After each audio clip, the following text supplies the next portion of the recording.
너희는 이전 일을 기억하지 말며 옛날 일을 생각하지 말라. 보라, 내가 새 일을 행하리니 이제 나타낼 것이라. 너희가 그것을 알지 못하겠느냐? 반드시 내가 광야의 길을 사막의 강을 내리니.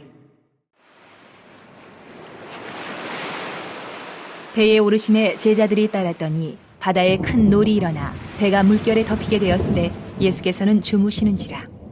그 제자들이 나와 깨우며 이르되 주여 구원하소서, 우리가 죽겠나이다. 예수께서 이르시되 어찌하여 무서워하느냐? 믿음이 작은 자들아. 하시고 곧 일어나사 바람과 바다를 꾸짖으시니 아주 잔잔하게 되거늘 그 사람들이 놀랍게 여겨 이르되 이가 어떠한 사람이기에 바람과 바다도 순종하는가? 하더라.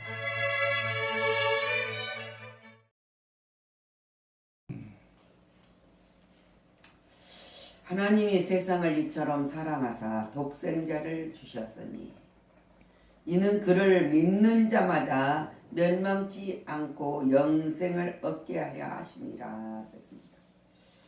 예수님은 오늘 이 본문 통의 역사 이전에 각종 병자를 고치심으로 하나님 나라의 메시아로서 백성들을 다스리는 신적 권위를 드러내 보여주셨습니다. 그리고 이적을 통해서 자신이 만물을 다스리는 메시아였음을 알게 하여 주시고 있습니다. 근데 오늘 본문을 보면은 예수님과 동행하고 예수님이 함께 하시고 예수님은 평안히 주무시는데 제자들은 이 풍랑을 보면서 두려워하고 있습니다. 풍랑이 얼마만큼 그 풍랑이 일어났습니까? 두려워할 정도로 큰 풍랑이 일어났습니다. 우리가 바다에 파도를 타며 수영을 합니다. 근데 수영을 잘하는 사람은 파도가 타는 대로 수영을 하기 때문에 참 즐길 수 있습니다. 우리도 바다에 가서 근데 바다를 풍랑을 거스려서 수영을 하려고 하면 빠집니다. 빠지고 물을 마시게 되고 소리를 지르게 되고 그때부터 이성을 잃어버리는 그런 사건들이 벌어난 것을 볼 수 있습니다. 그래서 우리는 언제나 흐르는 대로 우리는 살아가고 맡겨야 된다는 거예요. 그랬을 때는 두려움에서 하나님이 놀라운 역사를 일으킨 것을 볼 수 있습니다. 지금 오늘 이 말씀을 우리가 들으면서 이들은 생각, 이 환경 모든 것들이 뭡니까? 깊은 바다 가운데 가고 있더니 절규하고 제자들은 부르짖음에 답하니 그들은 원망의 모습이었던 것을 우리가 볼 수 있습니다. 예수 그리스도를 믿고 탔습니다. 이제 무슨 꼴입니까? 예수님은 편안히 주무시는데 제자들은 무서워 떨고 있습니다. 원망을 하고 있다는 사실이에요. 이 조신자들에게도 도전은 최대의 문제가 예수를 믿어요. 열심히 신앙을 가지고 하나님을 믿고 찬양하고 기도하고 하는데 그래도 불구하고 찾아오는 것이 고난입니다. 얼마나 많은 것을 염려하고 대처를 하고 있지만은 그래도 내가 할 일을 해야 된다는 거예요. 두려워하기 전에 준비성이 있어야 된다는 것이죠. 근데 우리는 특히 고난에 있음에도 불구하고 평강을 주시는 주 안에서 우리는 살아가고 있다는 사실을 잊으면 안 된다는 거예요. 그래서 성도는 이것을 고난을 통해서 주님을 더욱 의지하게 되고 또 의지하는 가운데서 일어나는 사건으로 체험의 현장에서 증언자가 되라고 알게 하신다 그랬어요. 우리는 증언자가 되어야 됩니다. 어떠한 상에 있을지라도 주 안에서 살아가는 가운데서 증언자가 되어야 된다. 근데 하나님은 원망한 자에게는 언제나 뭐가 있습니까? 두려움이 있다는 거예요. 두려운 자가 된다. 그래서 요한복음 14장 27절 말씀에 평안을 너희에게 끼치노니, 그래서 하나님 평안을 너희에게 끼치노니 곧 나의 평안은 너희에게 주노라. 내가 너희에게 주는 것은 세상에 주는 것과 같이 아니하니라. 너희는 마음에 근심하지도 말고 두려워하지도 말라. 우리가 주 안에 있으면 우리는 근심할 필요도 없고 두려워할지도 없습니다. 제자들은 그가 바다 위로 예수님이 걸어오신 모습을 보았을 때 유령이라 했습니다. 유령이라. 그럼 무서워하며 소리를 질렀습니다. 근데 예수님이 배에 함께 오르시면서 바다가 잔잔해졌더라. 그쳤더라. 예수님과 함께 사는 삶은 평안한 삶입니다. 항상 하나님이 주시는 평강은 우리에게 그냥 부족함이 있이 주는 것이 아니라 넘치게 주신다는 사실이에요. 자, 히브리 기자는 뭐라면 2장 15절 또 죽기를 무서워함으로 한평생 매어 종노릇하는 모든 자들을 놓아주시려고 예수 그리스도가 이 땅에 오셨다는 거예요. 근데 우리는 그를 믿음으로 우리는 모든 종에서 하나님의 자녀의 권세를 입는 동일한 축복을 능력을 우리는 허락하여 주신 것을 받는 자들이다. 풍랑이 일어난 이들에게는 두려운 자들에게는 어떤 결과가 옵니까? 믿음은 두려움을 쫓아내고 두려움은 믿음을 쫓아낸다는 거예요. 우리가 두려워하면 믿음이 사라지고 우리가 믿음으로 두려움을 쫓아내면은 우리는 이긴다 그랬어요. 두렵다는 생각은 그만큼 우리가 믿는다 하면서도 주님 안에 있지 않기 때문이라는 거예요. 그것이 믿음이 적은 증거이다 그랬어요. 주님께 대한 신뢰심이 우리는 부족했을 때 두려움이 오는 거예요. 주님을 신뢰하면 절대 부족함이 없습니다. 여호와는 나의 목자신 내게 부족함이 없으리로다 고백하잖아요. 그래서 사랑에는 두려움이 없고 온전한 사랑이 두려움을 내어 쫓는다고 말하고 있습니다. 예수님과 함께 하심을 모를 때는 두려워요. 두려워할 수가 없어요. 두려워할 수밖에 없어요. 두려움이 찾아올 수밖에 없어요. 극히 작은 믿음 속에서 우리는 두려움이 싹이 듭니다. 근데 우리가 하나님 앞에 서 있을 때는 두려움의 싹이 아니라 담대하고 하나님의 놀라운 축복의 통로로 싹이 나서 무럭무럭 자라고 열매 피고 열매가 맺어서 많은 자들이 먹을 수 있는 그런 놀라운 역사가 일어난다는 거예요. 마가복음 4장 40절에 제자들에게 이르시되 어찌하여 이렇게 무서워하느냐? 너희가 어찌 믿음이 없느냐? 주님이 묻고 있습니다. 저와 여러분에게도 지금 이 시끄러운 세상 속에 믿음이 있느냐 없느냐 묻는다면 여러분은 어느 편으로 대답을 하시겠습니까? 이 믿음이 없는 자 또 하나님이 이 풍랑이 몰아칠 때 믿음이 있느냐 없느냐고 의심하는 자는 절대 안전한 평화를 누릴 수가 없습니다. 이들의 문제는 예수님이 전면 부정한 것이 아니라 잘못 알고 있는 거예요. 예수님이 기적 많이 일으켰잖아요. 부정하는 건 안 해요. 근데 하나님이 누구신가, 예수님이 누구신가를 알지 못하고 있었다는 뜻이에요. 우리도 마찬가지입니다. 하나님이 어떤 분인가를 알지 못하였을 때 의심하는 마귀가 넣어주는 거예요. 그때 우리는 두려워할 수밖에 없어요. 우리가 믿는 예수님은 윤리 선생님도 아니십니다. 도덕 선생님도 아니십니다. 그분은 전능하신 하나님의 아들로 인성과 신성을 겸하여서 이 땅에 우리를 위해서 오셔서 다 이루어주시는 분이시라는 사실을 우리는 믿어야 됩니다. 그냥 예수님은 존경의 대상도 아니에요. 우리 예수님은 하나님은 신앙의 대상이라는 거예요. 신앙의 대상이다. 우리 신앙을 출발하는 그분 전지전능하신 하나님의 아들이라는 데서부터 시작이 되어야 해요. 그걸 믿는 그 믿음 안에서 시작이 되어야 된다. 성도는 지식적 신앙을 언제나 탈피해야 돼요. 믿음을 갖고 주를 신뢰하는 자가 되어야만 놀라운 두려움에서 벗어날 수 있고 의심에서 벗어날 수 있고 어떠한 상황에 있어도 원망하는 자가 되지 않는다는 사실이에요. 우리는 그것을 믿는 자가 되어야 된다.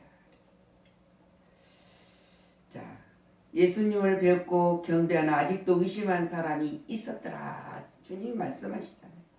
많은 자들이 예수님이 이적을 일으킨 걸 보고 경배를 하지만은 또 의심을 하는 자들도 있었다고 성경에서는 기록하고 있어요.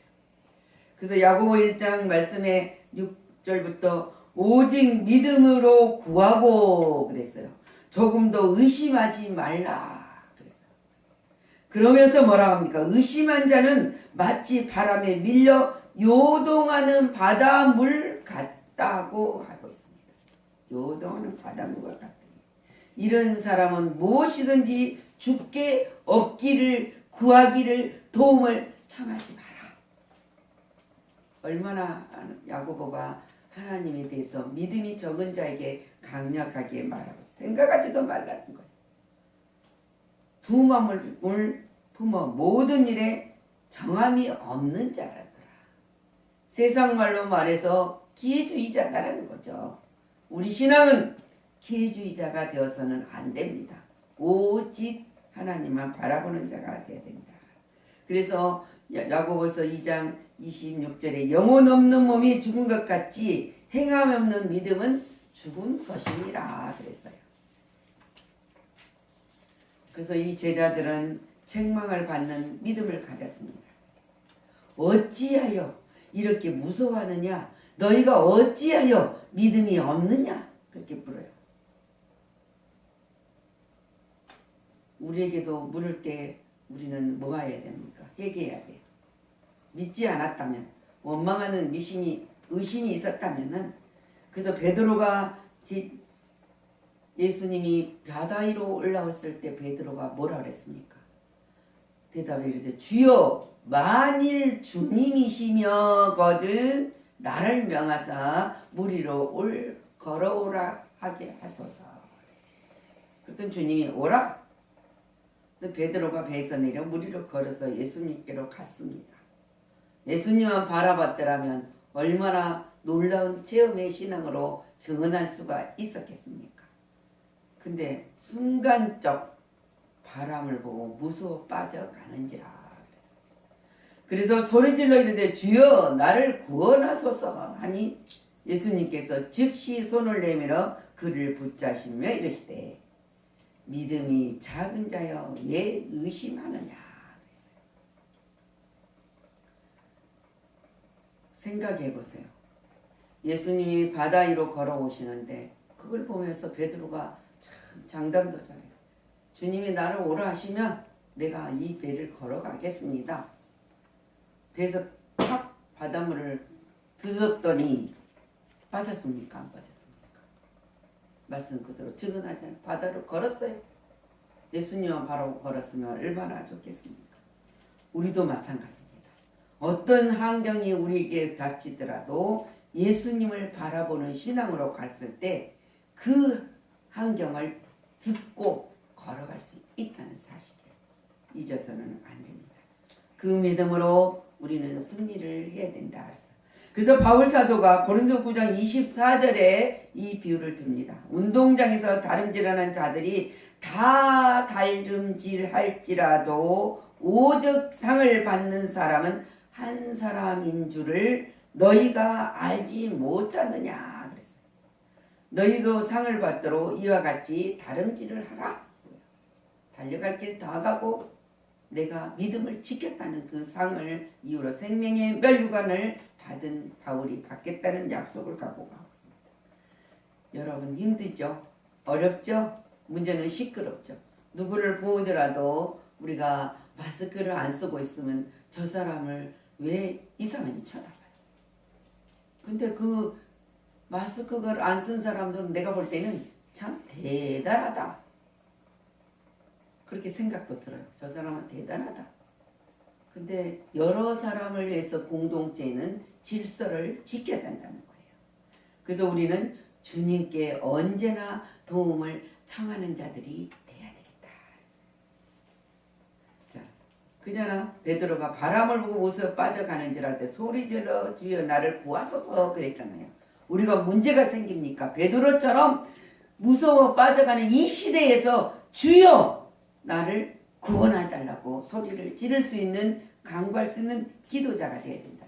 예레미야 선지자에게도 우리가 잘 말씀하지 않습니까? 너는 내게 부르짖으라. 내가 응답을 해줄 것이다. 그리고 내가 알지 못하고 비밀한 일을 내게 보여주시리라. 이 에레미야가 이 상황이 어떤 상황에 있었습니까? 너무 고난 중에 있었던 거예요. 문제 속에 우리는 지금 우리 이 시대가 이 문제가 예레미야가 겪는 그 시대에 비하면 아무것도 아니에요. 그런데도 하나님이 예레미야에게 부르짖으라. 그러면 내가 알지 못한 것을 내가 너에게 보여줄 것이다. 우리에게 또 똑같이 하나님 말씀하고 계십니다. 네가 알지 못한 것을 보게 할 거고 네가 너를 통해서 나를 증언자가 될 것이다. 그렇게 이야기하고 계세요. 여러분들은 증언자입니다. 아멘. 그래서 나의 성도들은 내 앞에 모으라. 그들을 제사로 나와 언약에 이들이니라 하시도다. 우리는 예배를 통해서 하나님을 경외하며 믿음으로 승리할 때 하나님 뭐라 합니까? 내가 언약된 아들이라는 거예요. 언약된 내 자녀들이라는 거 지금 하나님이 선언을 하고 계십니다. 의심이라는 것이 뭐입니까? 확실히 알지 못하거나 믿지 못하여서 이상하게 생각하거나 또는 그런 마음을 가리키는 것이 의심이에요. 우리는 신앙을 통해 의심을 제거할 때 인간과의 상호 신뢰성도 회복할 수가 있습니다. 자, 하나님은 풍랑을 잠잠케 하셨습니다. 욥이 고백합니다. 이르기를 내가 여기까지 오고 더 넘어가지 못하리니 내 높은 파도가 여기서 그칠지라. 그 욥이 하나님이 다시 했을 때 내가 더는 못 가겠다. 힘들다. 그러잖아요. 그 고백이 있을 때 욥이 하나님을 만나면서 고백하는 것이 있지 않습니까? 귀로만 들었던 하나님을 눈으로 보나이다. 여러분들은 눈으로 보는 신앙으로 하나님을 찬양할 수 있는 믿음의 거룩한 제자라는 것을 잊지 마시기를 부탁을 드립니다. 아멘. 그래서 하나님이 그잖아요. 바람과 바다를 꾸짖으시고 아주 잔잔하게 되기를 했더니 주님, 이 사람들이 뭐라 합니까? 주님을 이 사람이 어떤 사람이기에 오늘 읽었던 본문입니다. 바람과 바다도 순종하기 하는가? 우리는 이런 사람, 이런 신앙을 갖고 있지는 않습니까? 예수님이 누구기에 이 사람 아닙니까?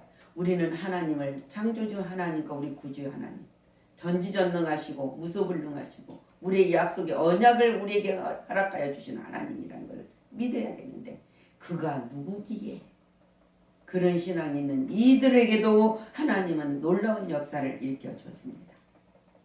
순종하는가? 자, 시편 기자는 이렇게 고백합니다. 여호와의 소리가 물 위에 있도다. 영광의 하나님의 우레소리를 내시며 여호와의 맑은 물 위에 계시도다. 여호와의 소리가 힘 있음이며 여호와의 소리가 영차도다. 이 하나님을 찬양하잖아요. 우리는 바다의 설렘과 물결의 흔들림과 만민의 소유까지도 하나님은 진정시키시는 분이시라는 사실을 믿고 우리 또한 이깁시다. 그리고 힘있게 약속하신 거 두려워 말라. 내가 너와 함께하리라. 그냥 오늘만 아니라 세상 끝날까지 너와 함께하리라 하신 그 주님을 찬양하며 달려가는 여러분이 되시기를 그리스도 이름으로 축복을 합니다. 아멘. 기도합니다. 전능하신 하나님 감사합니다. 하나님 우리는 어렵고 힘든 이 세상에도 책망받는 믿음이 되지 말고 주님께 도움을 청하면서 정말 청하였을 때 하나님은 풍랑이 잔잔케 되는 놀라운 역사가 일어났던 것처럼 이 험난한 세상 우리는 할 수 없고 지금 얼마나 많은 사람들이 이 바이러스를 잡기 위해서 애쓰고 힘쓰고 노력하고 연구하고 있는 것을 우리가 알고 있습니다. 저들에게 하나님의 지혜를 하나님의 지식을 더해 주셔서 이 동방의 나라 사계절을 주시고 체제를 주셔서 열방으로 복음을 전할 수 있도록 허락하여 주시고 순교자가 선교사들이 이곳에 들어와서 복음의 씨앗이 열매가 맺어서 먹고 있습니다. 하나님 찬양을 받으시옵소서. 두려워하는 자들 되지 말고 의심하는 자들 되지 말고 하나님 앞에 온전히 신앙을 맡기며 하나님을 경배하는 자들 되게 하여 주시옵소서. 오늘도 우리가 예배를 드리는 이 시간이 헛된 시간이 아니었음을 증언할 수 있는 증언자가 될 수 있도록 성령의 충만함을 허락하여 주시옵소서. 모든 영광 주님께 돌리고 감사드리며 살아서 역사하시고 함께하신 우리 주 예수 그리스도 이름으로 축복하고 기도하였습니다. 아멘.